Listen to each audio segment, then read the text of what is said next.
Bismillahirrahmanirrahim. Assalamualaikum warahmatullahi wabarakatuh.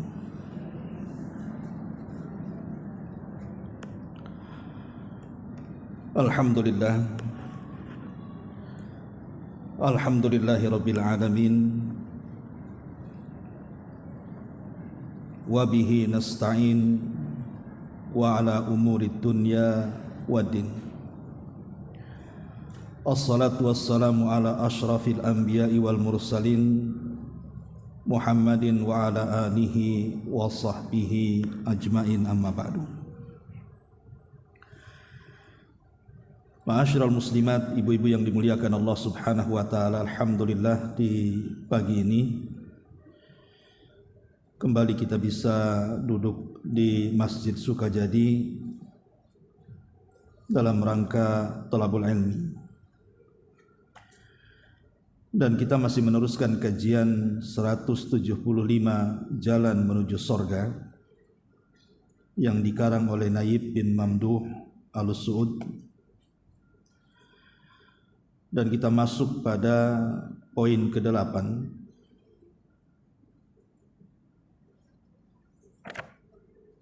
Maaf ya, pada poin ke-13. Beribu-ribu pahala dan sebuah rumah disiapkan di sorga. Kita baca matannya dulu baru kita jelaskan. Perhatikan kitabnya. Nabi SAW bersabda dalam hadis yang dikeluarkan Imam Tirmidzi dan dihasankan oleh Syekh Albani, man dakhala suqa faqala la ilaha illallah wahdahu la syarikalah lahul mulku wa lahul hamdu yuhyi wa yumitu wa huwa hayyun la yamut biyadihil khairu wa huwa ala kulli syai'in qadir. Kataballahu lahu alfi hasanatin wa maha anhu alfi sayyi'atin wa rafa'a lahu alfi darajatin. Barang siapa yang masuk ke pasar lalu mengucapkan la ilaha illallah, tidak ada sesembahan yang berhak disembah kecuali Allah, wahdahu la syarikalah, satu-satunya dan tidak ada sekutu baginya, lahul mulku wa lahul hamdu, miliknya segala kerajaan dan juga pujian, yuhyi wa yumit wa huwa hayyun la yamut, dialah yang menghidupkan dan yang mematikan dan dia pula yang maha hidup, biyadihil khair, di tangannya kebaikan, wa huwa ala kulli syai'in qadir, dan dia maha kuasa atas segala sesuatu. Perhatikan pahalanya. Maka Allah subhanahu wa ta'ala akan mencatat bagi dia beribu-ribu pahala. Alfi itu artinya 1 juta. 1 juta pahala, 1 juta kebaikan. Kemudian juga menghapus 1 juta dosa dan mengangkat 1 juta derajat. Kemudian Nabi SAW bersabda, man qala fis suqi la ilaha illallah wahdahu la syarikalah lahul mulku wa lahul hamdu yuhyi wa yumit wa huwa hayyun la yamut biyadihil khair wa huwa ala kulli syai'in qadir. Kataballahu lahu alfi hasanatin wa maha anhu alfi sayyi'atin wa bana lahu baitan fil jannah. Barang siapa yang ketika masuk atau berada dalam pasar mengucapkan la ilaha illallah wahdahu la syarikalah tidak ada sembahan yang berhak disembah kecuali Dia semata dan tidak ada sekutu baginya. Lahul mulk wa lahul hamdu, baginya kerajaan dan pujian. Yuhyi wa yumit, Dia yang menghidupkan dan yang mematikan. Wa huwa hayyun, dan Dia maha hidup, la yamut, dan tidak pernah mati. Biyadihil khair, di tangannya kebaikan. Wa huwa ala kulli syai'in qadir, dan atas segala sesuatu Dia maha mampu. Kataballahu lahu alfi hasanah, Allah akan catat padanya 1.000.000 kebaikan. Wa maha anhu alfi sayyi'atin, dan Allah akan catat bagi dia akan hapus bagi dia 1.000.000 keburukan. Wa bana lahu baitan fil jannah, dan Allah akan bangunkan 1 istana di surga. Ma'asyiral muslimat yang dimuliakan Allah Subhanahu wa taala. Pagi ini kita akan membahas tentang sebuah amalan yang terkadang dilupakan, khususnya untuk ibu-ibu. Karena yang banyak ke pasar biasanya ibu-ibu kalau sekarang. Kalau zaman dulu bapak-bapak. Kalau sekarang justru pasar itu dikuasai ibu-ibu. Artinya doa ini harus dihafal. Minimalnya ibu kalau tidak hafal, catat di laminating, taruh di dompet. Jadi sebelum masuk pintu pasar itu udah ngantri itu satu-satu baca. Syukur-syukur kalau ibu pengelola pasar itu di gerbang pasar itu catat tuh doa ini panjang-panjang supaya ditengok, baca dulu.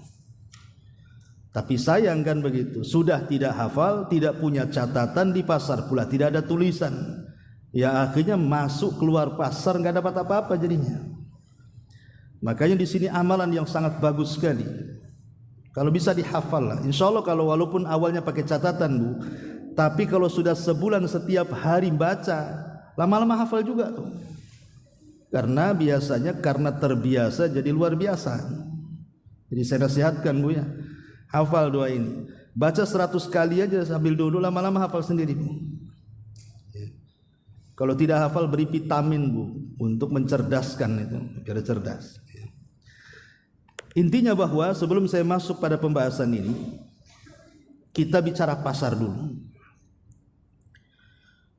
Kita tahu bahwa di antara tanda-tanda dekatnya kiamat adalah banyaknya pasar di mana-mana. Jadi banyak pasar di mana-mana itu tanda dari tanda-tanda dekatnya kiamat. Tetapi bukan berarti tanda-tanda dekat kiamat itu mesti negatif, mesti jelek, tidak. Tidak semua tanda-tanda dekatnya kiamat itu jelek. Karena kalau kita mendengar bahwa kiamat tidak akan terjadi kecuali ada ini itu, kesannya itu negatif. Tapi sebenarnya tanda-tanda dekatnya kiamat tidak mesti negatif, banyak juga yang positif. Salah satu bentuk positifnya adalah banyaknya pasar kan di mana-mana. Akhirnya kita dekat belanja. Yang jualan dekat, yang pembeli juga dekat, nggak harus jauh-jauh. Oh zaman baheula kan jauh-jauh tuh pasarnya, apalagi di desa kadang naik angkot, naik dokar, macam-macam kan. Fitnahnya lebih besar.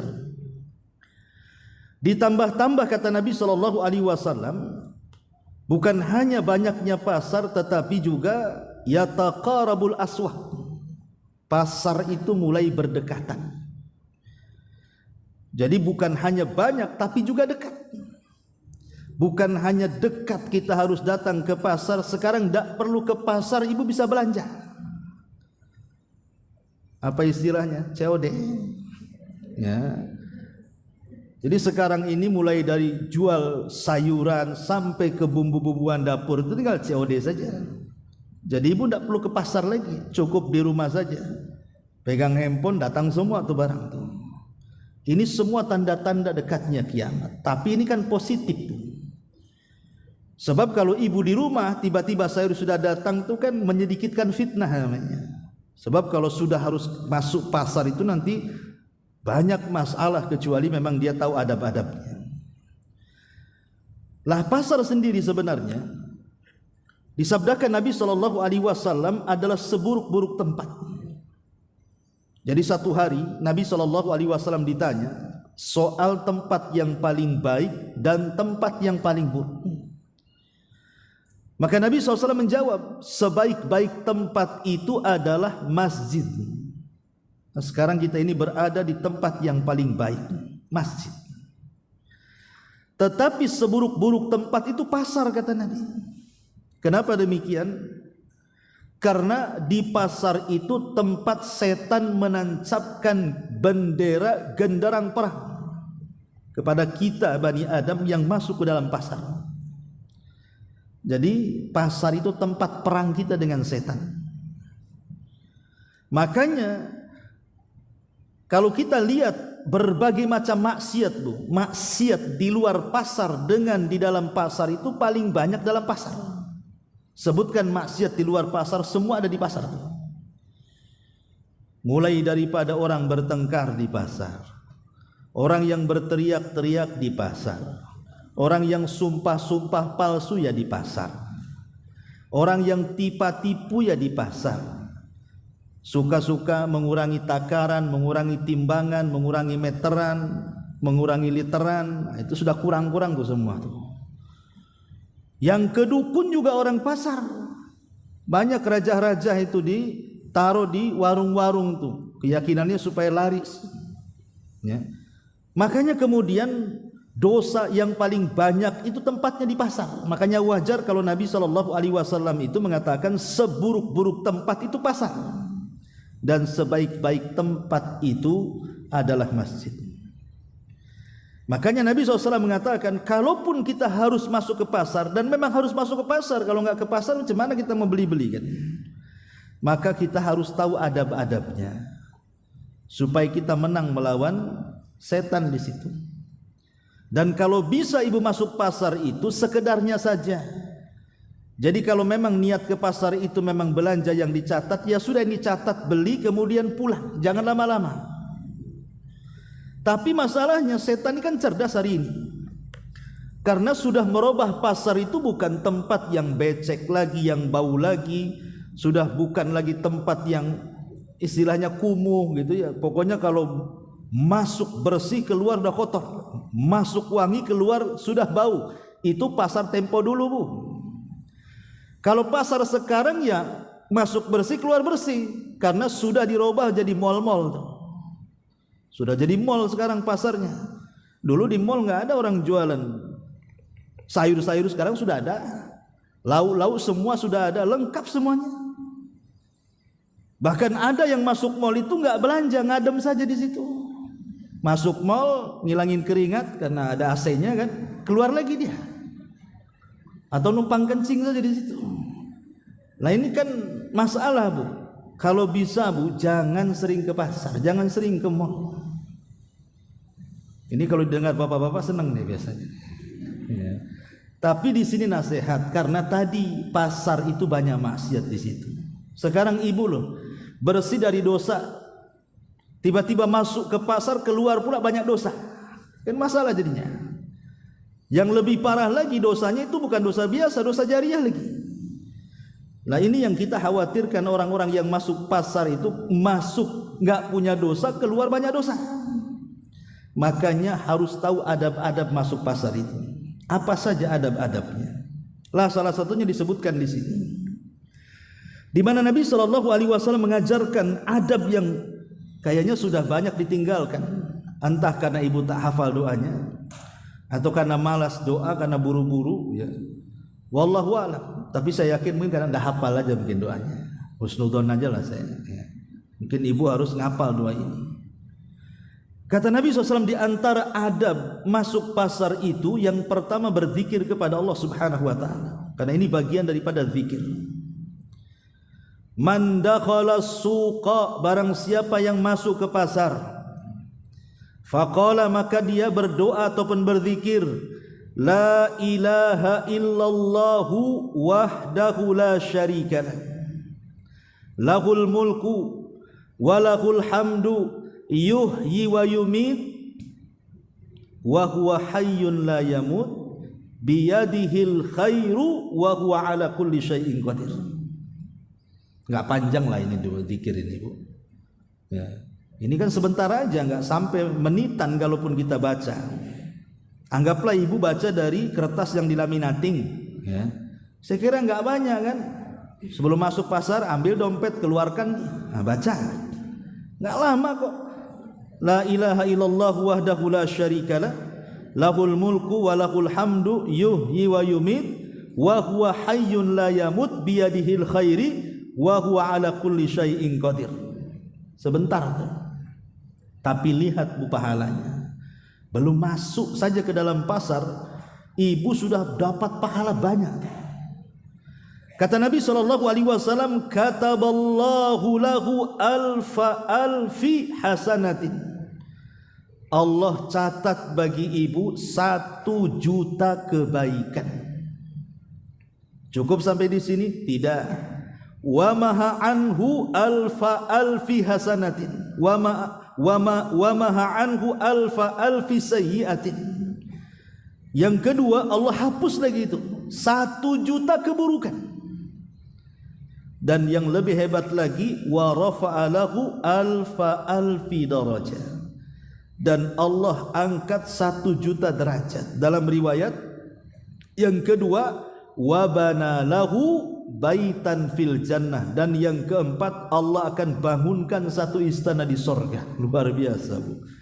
4 di sini kan ibu akan dapat. Pertama, dicatat 1 juta pahala. Kedua, dicatat dihapuskan 1 juta kesalahan. Yang ketiga, diangkat 1 juta derajat. Dan yang keempat, dibangunkan 1 istana lagi di surga. Kurang apa coba Allah memberikan pahala besar. Ini pahalanya besar. Sayanglah kalau pahala sebesar ini kemudian dilewatkan. Padahal ibu ini bolak-balik masuk pasar itu, hampir setiap hari ke pasar. Coba kalau setiap hari ke pasar baca doa ini, pamannya sebulan aja tiap hari masuk pasar, itu ibu sudah punya 30 istana di sorga. Ya. Tapi jangan kemudian menyengajakan ke pasar hanya untuk baca doa ini saja. Ya.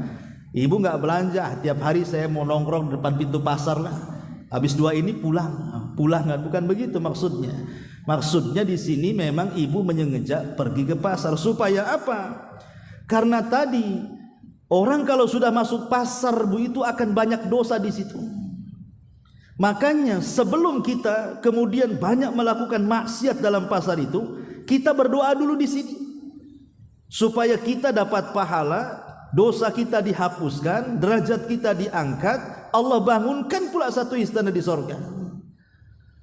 Jadi kalaupun seandainya Allah takdirkan kita ini mungkin adalah tanpa sepengetahuan kita melakukan dosa dalam pasar itu, tapi kan balance, Bu, kita dapat pahala di satu sisi, buat dosa di sisi lain kan begitu. Tapi kalau sudah tidak baca doa ini, nggak dapat pahala, masuk banyak dosa, keluar lebih banyak lagi dosanya. Nah ini kan jadi masalah. Ya, jadi penting kita ini kemudian menghafal doa ini. Ya. Apa perlu saya kasih PR hafal, nanti kita tes minggu depan. Baik, ini yang pertama, nanti kita kembali. Tapi kita akan runut dulu beberapa adab masuk pasar. Yang kedua, ada muraf'is sauti. Kalau masuk pasar, Bu, jangan suka teriak-teriak di pasar. Ya, jangan suka berteriak-teriak di pasar. Seperti umpamanya seseorang kemudian kasar cara ngomongnya, ya, ataupun terlalu meninggi suaranya, atau membentak-bentak para pedagang. Karena Nabi SAW dalam hadis Bukhari itu mengatakan bahwa faqad warada fi sifatihi sallallahu alaihi wasallam annahu laisa bifadhin wala ghalidin wala sakhabin fil aswaq wala yadfa'u bisayyi'ati sayyi'ah walakin ya'fu wa yastaghfir. Di antara sifat Nabi SAW itu, Rasul tidak pernah berkata kasar, Rasul tidak pernah keras dan mengangkat suara, dan Rasul tidak pernah membentak-bentak di pasar. Dan Rasul tidak pernah membalas keburukan dengan keburukan, tetapi Rasul banyak memaafkan. Makanya ini adab orang masuk pasar, jangan suka teriak-teriak ya. Kalau memang mau beli sesuatu ya beli, kalau tidak ya sudah, cocok ya beli, enggak cocok ya tinggalkan. Enggak perlu bantah-bantah dengan pedagang. Dan kalau bisa lagi Bu, Nabi SAW pernah mengatakan rahimallahu imra'an samhan idza ba'a wa samhan idza ishtara.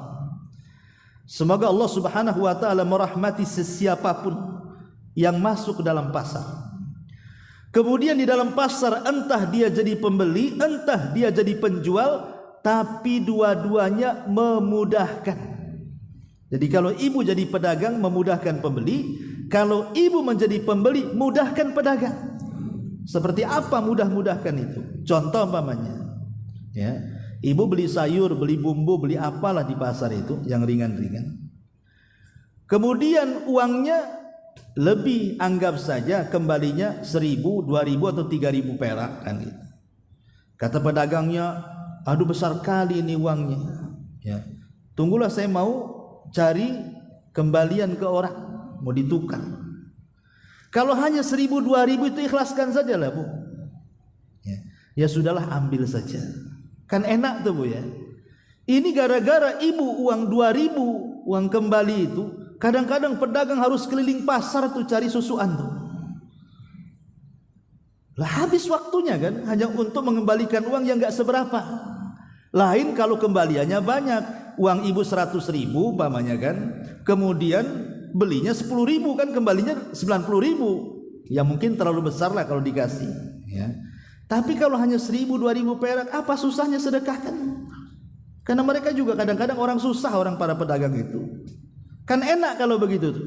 Itu namanya samhan idza ishtara namanya. Memudahkan saat menjadi pembeli, dan itu bagian daripada shadaqatus sir namanya. Sedekah yang tidak ada yang tahu kecuali ibu, pedagang dan Allah. Dan itu jauh daripada riya. Ya. Jauh daripada riya. Mau riya sama siapa kan itu, uangnya juga sedikit. Kemudian yang tahu cuma ibu dengan dia saja.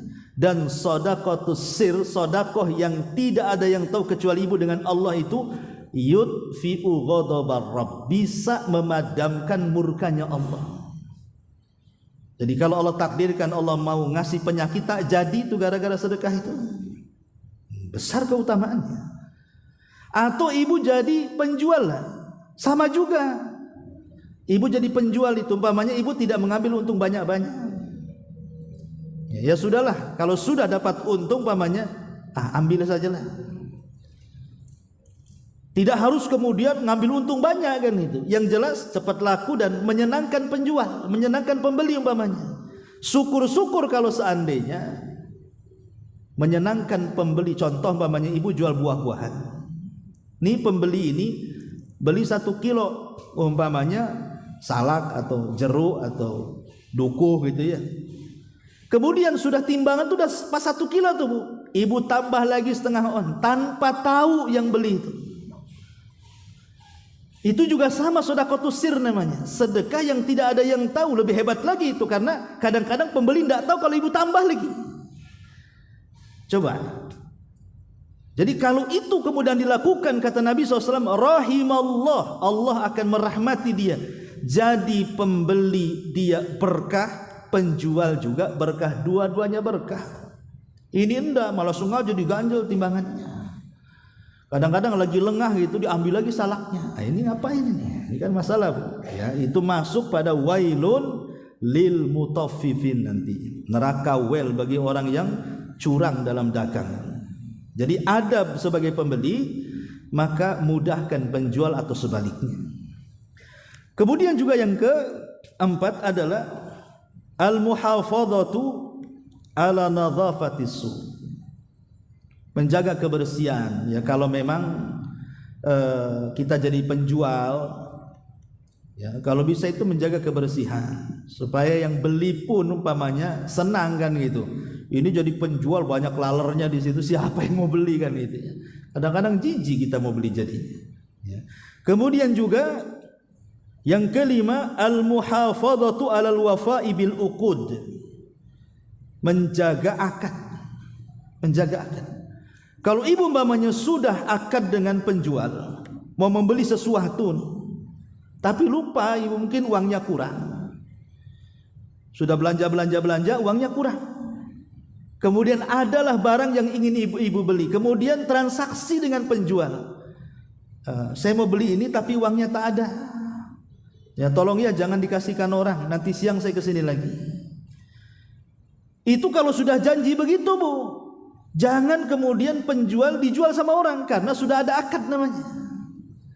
Karena di zaman Nabi SAW Rasul ini pernah pesan seekor kuda. Dia beli seekor kuda. Janji siang akan diantar kudanya dan Rasul akan siapkan uangnya. Ketika sudah sampai waktu itu akad jual belinya, tiba-tiba yang jual kuda tak datang. Rupanya sama dia dijual sama orang kudanya. Jadi ketemulah Nabi SAW mengatakan, fulan, bukankah engkau sudah akad denganku akan menjual kudamu kepadaku? Aku sudah siapkan loh uangnya. Apa kata dia? Enggak, aku enggak pernah janji sama Muhammad katanya. Iya sudah janji, enggak katanya. Diingkari sama dia. Sampai ada sahabat mengatakan, saya yakin bahwa Nabi SAW artinya Muhammad SAW melakukan seperti itu. Akhirnya kemudian Nabi pun memuji sahabat ini, padahal dia enggak hadir di situ. Enggak hadir saat akad kan, tapi dia yakin Nabi tidak mungkin dusta. Jadi gara-gara umpamanya yang menawar lebih tinggi lagi dikasihkan sama orang, itu tidak boleh. Itu tidak menjaga akad namanya. Ya. Kecuali kalau dibatalin, dijual lagi sama orang ya tidak apa-apa kalau sudah dibatalin. Kemudian juga yang harus dipahami adalah yang selanjutnya adamul iktsar minal halafi fil bai'i wasyira. Jangan terlampau banyak sumpah. Oh wallahi demi Allah dari sana enggak dapat loh. Saya pun ngambil untungnya sedikit padahal untungnya banyak. Ini barang asli demi Allah padahal KW. Ya kan? Kan ada orang-orang yang untuk menguatkan barangnya itu dia sumpah-sumpah tuh. Tidak boleh.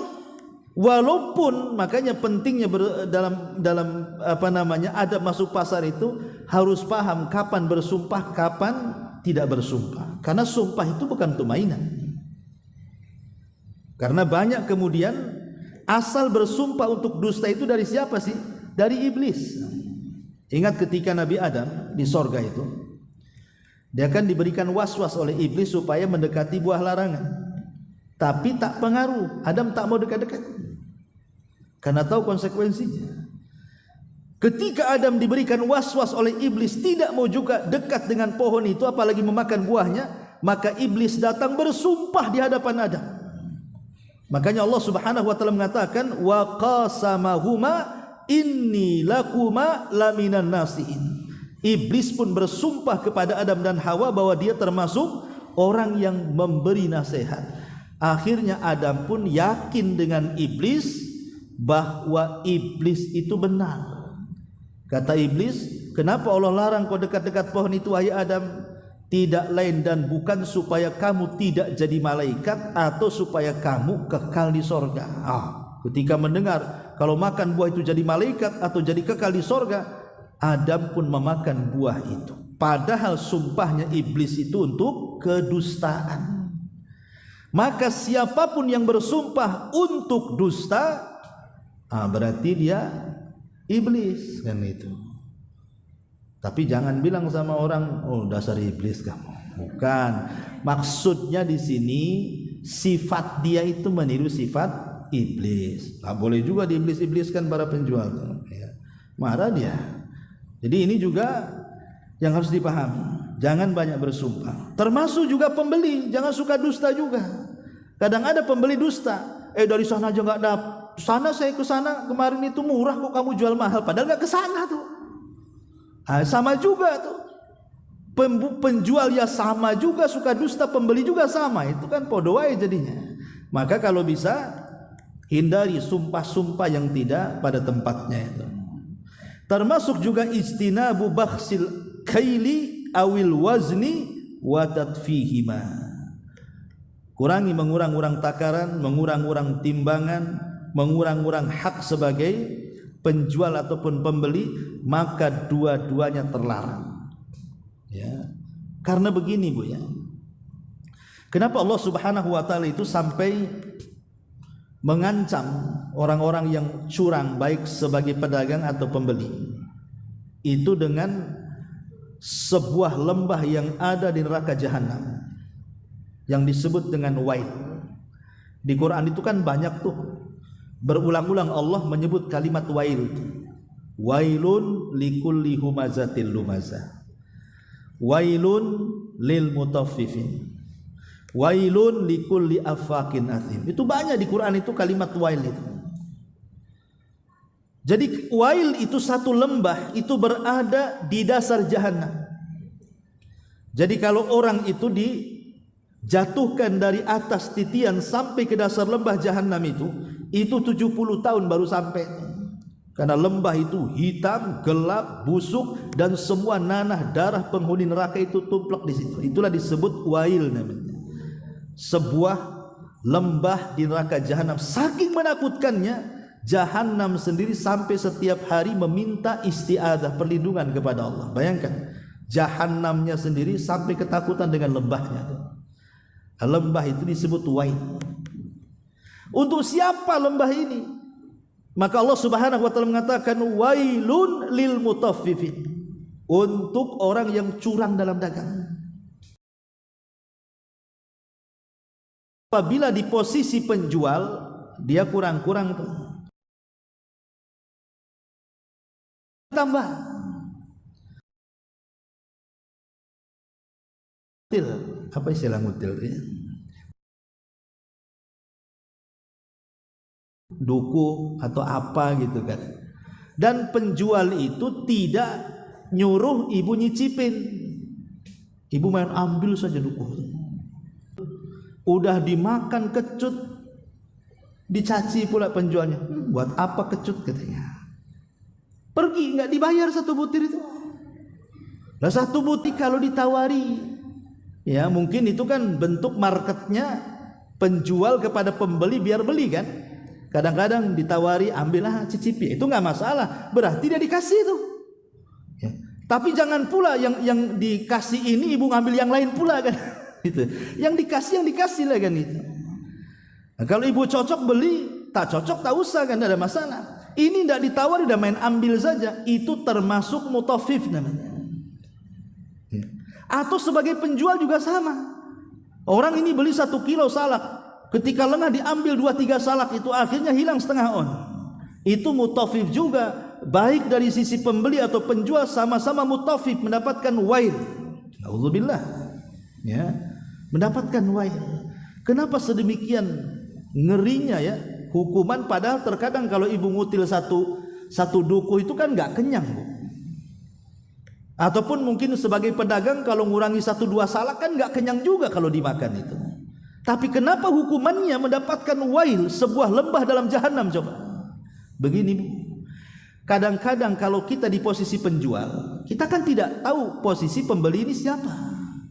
Bisa saja pembeli ini anak yatim, bisa saja pembeli ini fakir miskin, bisa saja dia nampak pakai mobil tapi beli untuk disedekahkan kepada panti asuhan dan fakir miskin, kan kita tidak tahu ya. Atau sama, kita tidak tahu penjual ini siapa.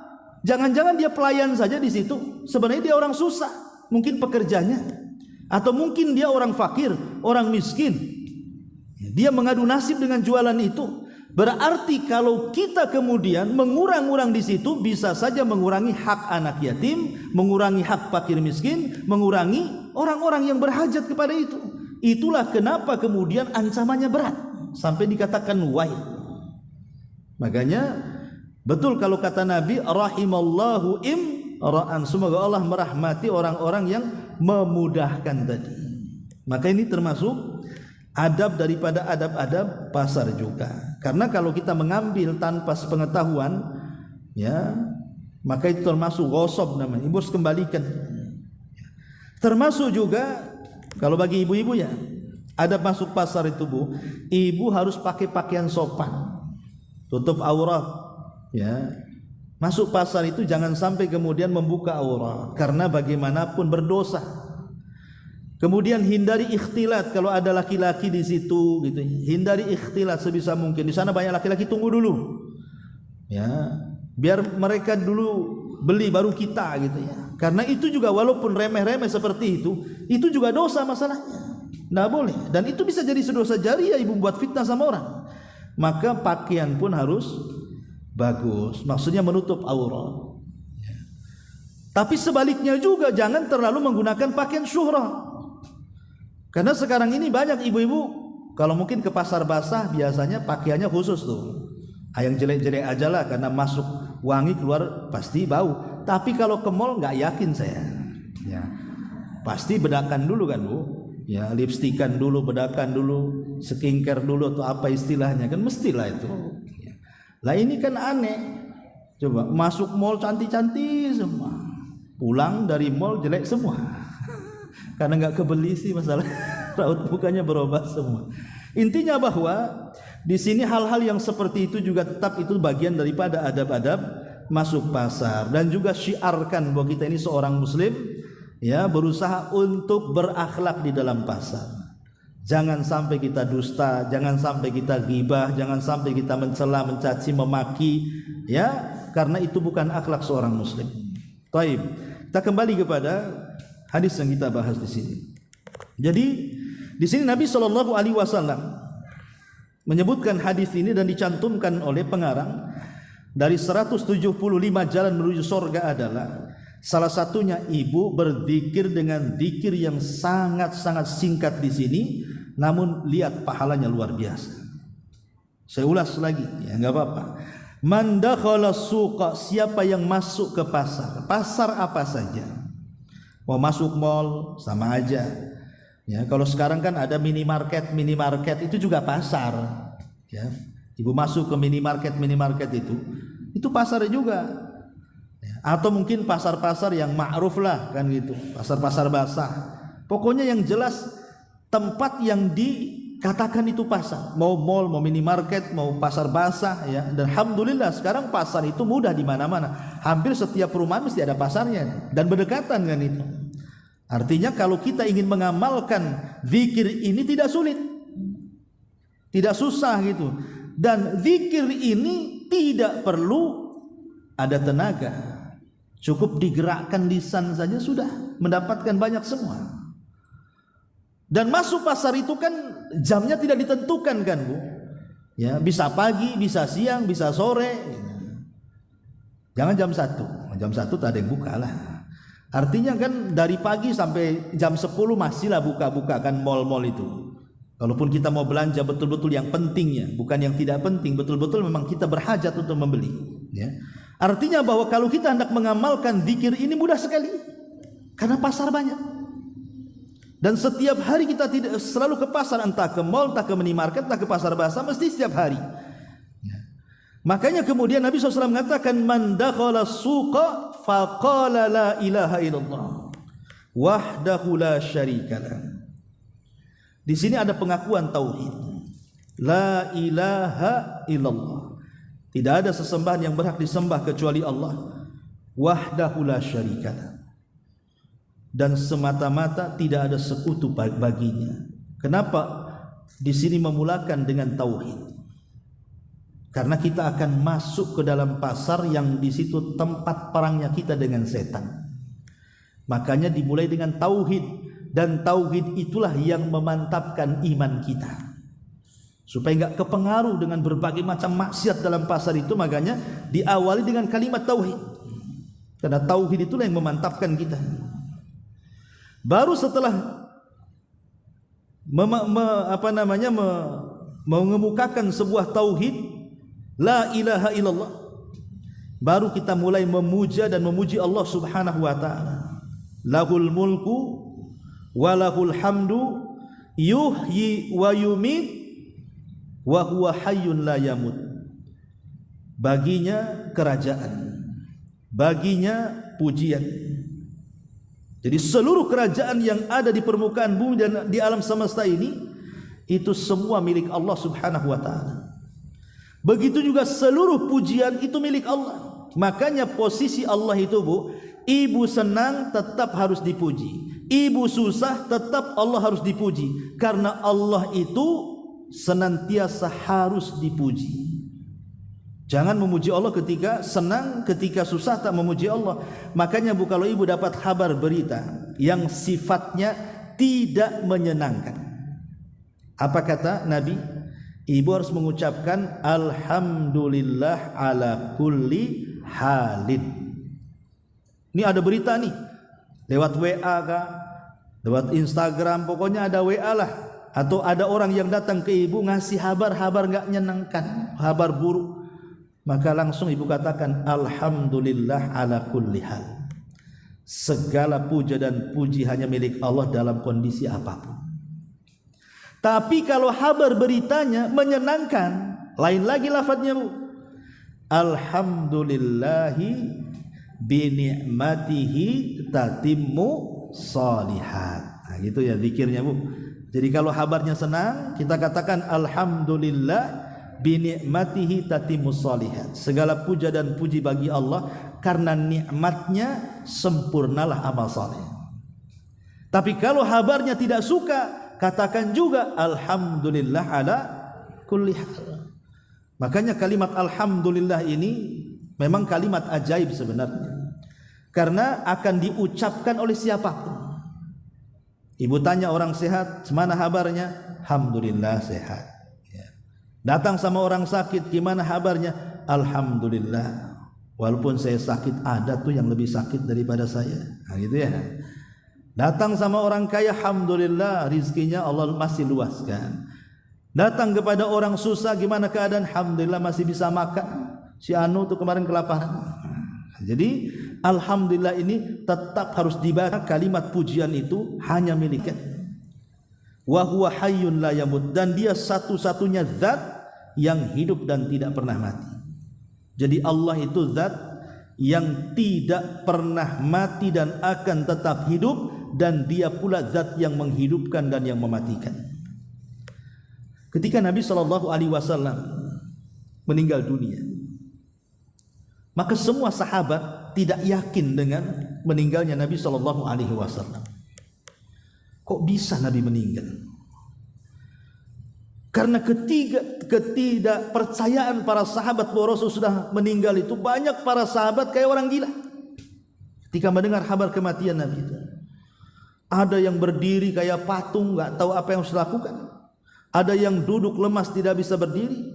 Ada yang menangis, macam-macam lah para sahabat itu ketika mendengar berita itu. Termasuk Umar bin Khattab. Marah-marah dia malah. Datang ke rumahnya, ambil pedang, ngancam-ngancam orang. Siapa yang mengatakan Muhammad sudah mati, ku penggal lehernya. Muhammad itu tidak mati. Dia hanya sedang pergi 40 hari dan akan kembali mematahkan kaki dan tangan orang munafik. Sahabat kayak orang bingung. Datang Abu Bakar. Dialah orang yang paling tenang ketika menghadapi berita itu. Langsung masuk ke rumah putrinya Aisyah radhiyallahu anha, dan ketika itu jasad Nabi SAW sedang ditutup kain, dibukanya mukanya, dicium keningnya. Kemudian Abu Bakar mengatakan, "Tibta anta ya Rasulullah hayyan wa mayyitan." Sungguh baik dan indah jasadmu, baik ketika hidup ataupun ketika meninggal, wahai Rasul. Maka Abu Bakar keluar kamar, naik ke atas mimbar. Umar masih marah-marah itu, disuruh diam-diam, tapi Umar masih juga ngoceh. Maka Abu Bakar mengingatkan kepada seluruh sahabatnya dan mengatakan, "Ayyuhan nas,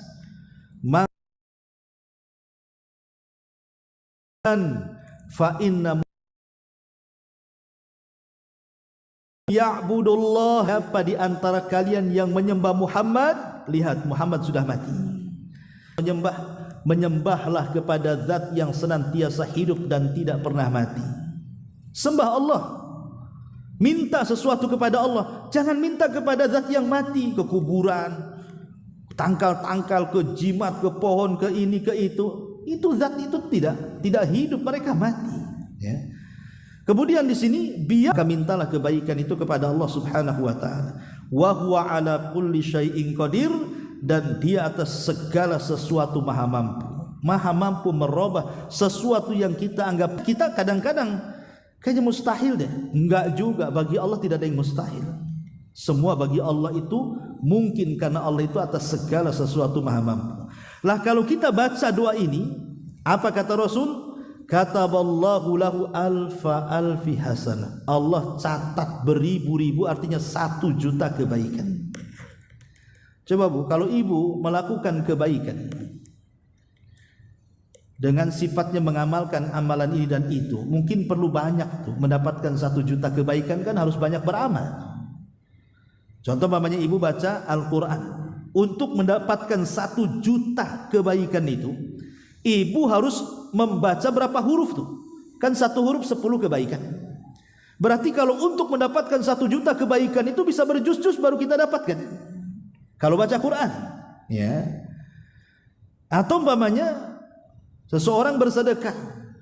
Sedekah itu kan kebaikannya dilipat gandakan menjadi 700 kali lipat. Lah untuk mendapatkan umpamanya 1.000.000 kebaikan dari sedekah itu kan harus mengeluarkan harta banyak.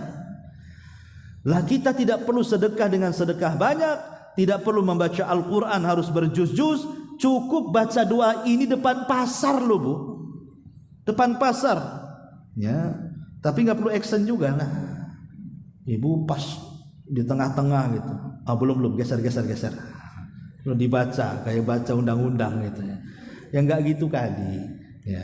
Artinya ya cukuplah baca, yang penting jangan orang tahu ibu sedang berdoa di situ.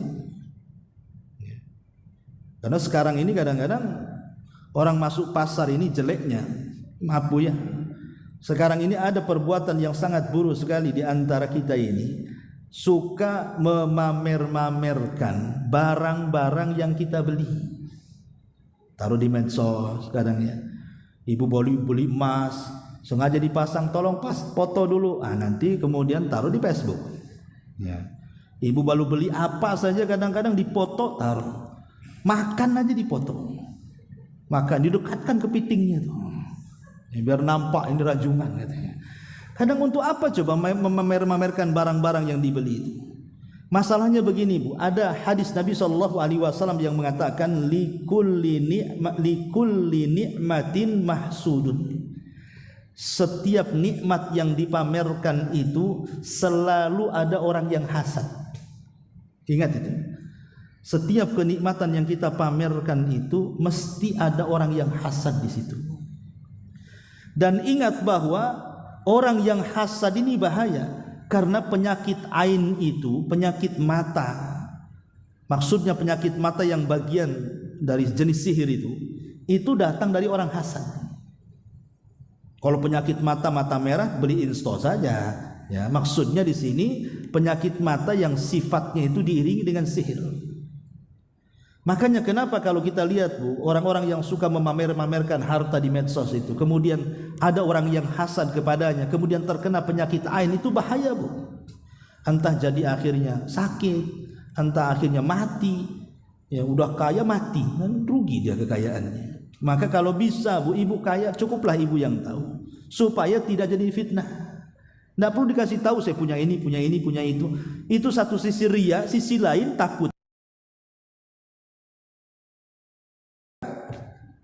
Di sini kembali bahwa kataballahu alfa hasanatin. Kemudian yang kedua, wa maha anhu alfa alfi sayyiatin. Selain Allah catat 1.000.000 kebaikan, Allah hapus pula 1.000.000 keburukan. Terkadang kita ini kan malas untuk istighfar. Kita pasti berbuat dosa setiap hari Bu. Mata, telinga, otak, mudah kita ini berbuat dosa. Terkadang kita malas istighfar. Tapi cukup membaca zikir ini. Bayangkan 1 kali saja, tidak usah berkali-kali, karena tidak ada perintah harus 2-3 kali, 1 kali saja kita baca 1.000.000 itu, bayangkan dosa dihapuskan Allah, luar biasa ya. Kemudian yang ketiga, wa rafa'a lahu alfa alfi darajah. Allah angkat lagi derajat kita 1.000.000 derajat, bahkan yang lebih hebat lagi, wa bana lahu baitan fil jannah. Allah akan dirikan 1 istana lagi di surga, luar biasa. Kalau ibu sampai 1 tahun bolak-balik masuk pasar, berapalah istana itu ibu dapatkan di surga. Ya, tapi masalahnya ya gitu, kadang-kadang kita nggak yakin sih dengan surga itu. Makanya kadang-kadang kurang bersemangat untuk mengamalkan. Coba kalau seandainya itu ditampakkan di dunia, pamannya setiap ibu masuk pasar dapat rumah satu di Sukajadi, nanti besok masuk pasar 30 rumah di Sukajadi, saya kira ngantri depan pasar itu orang baca doa ini. Enggak mungkin enggak ngantri, mungkin ngantri itu berkilo-kilo tuh. Cuman enggak yakin pada rumah di sorga kan lebih indah daripada rumah Sukajadi. Apa rumah Sukajadi enggak ada apa-apanya dibandingkan sorga? Cuman karena enggak yakin kadang-kadang enggak mau baca ini. Yakinnya itu kalau dia mati dulu, baru setelah mati baru dia nyesel kenapa aku dulu enggak masuk pasar enggak baca doa. Jangan kemudian menyesal setelah adanya kematian. Inilah di antara masukkan kita ke dalam sorga adalah zikir ketika masuk ke dalam pasar. Wallahu a'lam. Tapi sampai di sini, kalau ada yang bertanya sebelum kita tutup, kita buka tanya jawab.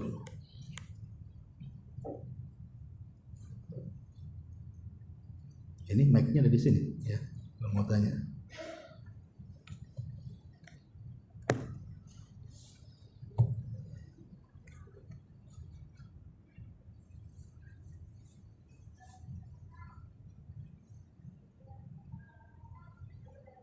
Coba ini bawa aja nih mic-nya, enggak dengar.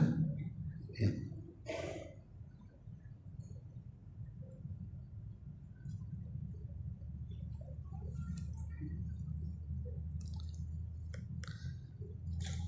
Dipencet dulu.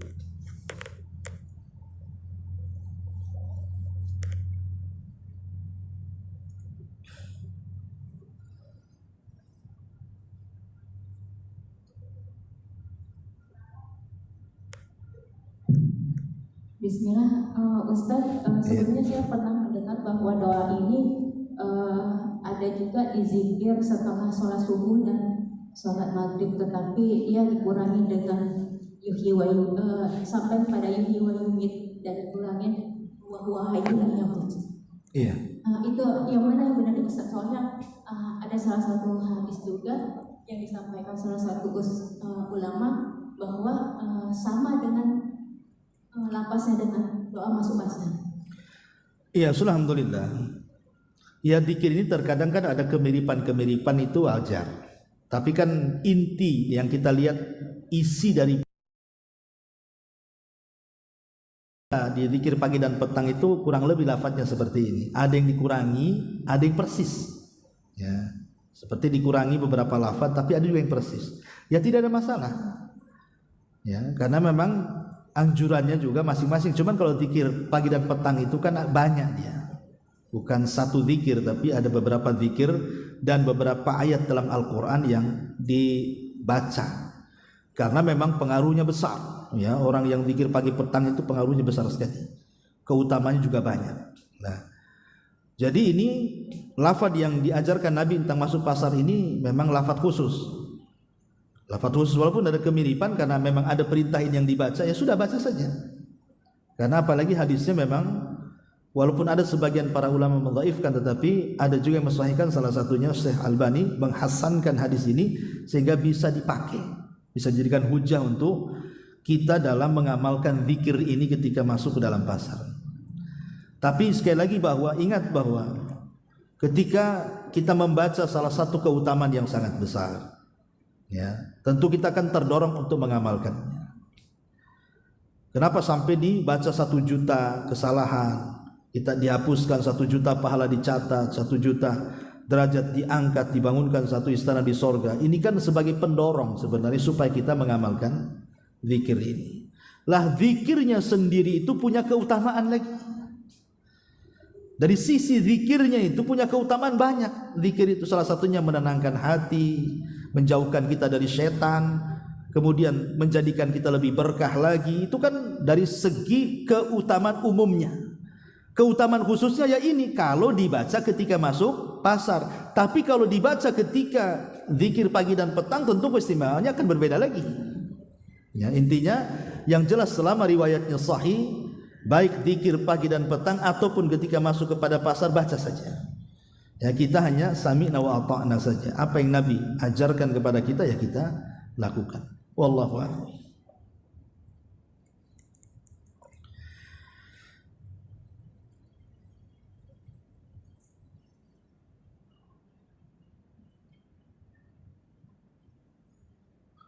Baik, masih ada? Kalau nggak ada kita tutup. Ya, mudah-mudahan ada manfaatnya. Subhanakallah bihamdika asyhadu an la ilaha illa anta astaghfiruka wa atubu ilaik. Allahu ta'ala alam. Assalamualaikum warahmatullahi wabarakatuh.